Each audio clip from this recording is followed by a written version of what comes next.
Yeah.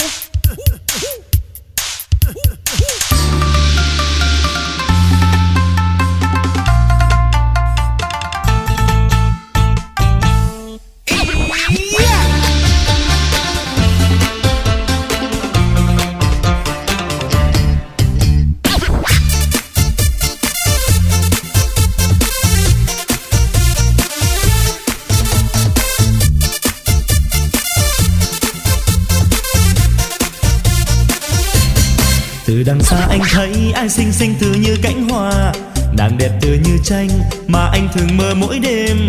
Người dịu dàng ngây ngất cho anh đây ngẩn ngơ vì em, thầm nhẹ nhàng theo sau mà anh bỗng dưng lạc đường. Chợt dừng chân em nói quen nhau không mà sao cứ theo, lần này mình tôi đi phiền anh làm ơn tránh ra. đành lòng thật vậy sao, ta đi chung cũng không được sao, một lần được cùng em ngàn năm lòng anh chẳng quên.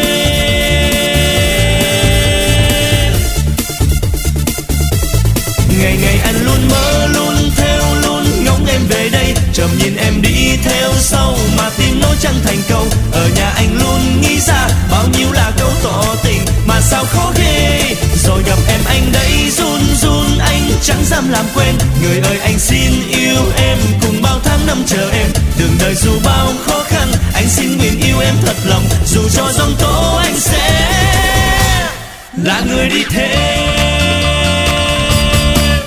Kìa nắng cũng muốn đi cùng em, kìa gió cũng muốn đi cùng em, anh chỉ muốn được như nắng như gió được theo em về chung đường. Kìa sớm anh cũng muốn đi cùng em, kìa tối anh cũng muốn đi cùng em, như mây lang thang như cơn mưa vô tình bước thắt em trên con đường về.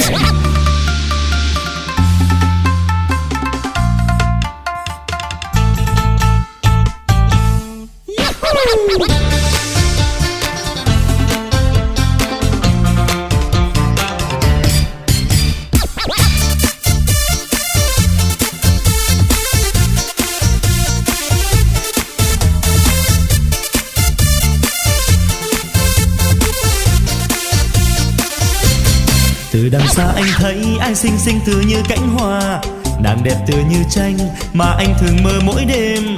Người dịu dàng ngây ngất cho anh đây ngẩn ngơ vì em, thầm nhẹ nhàng theo sau mà anh bỗng dưng lạc đường.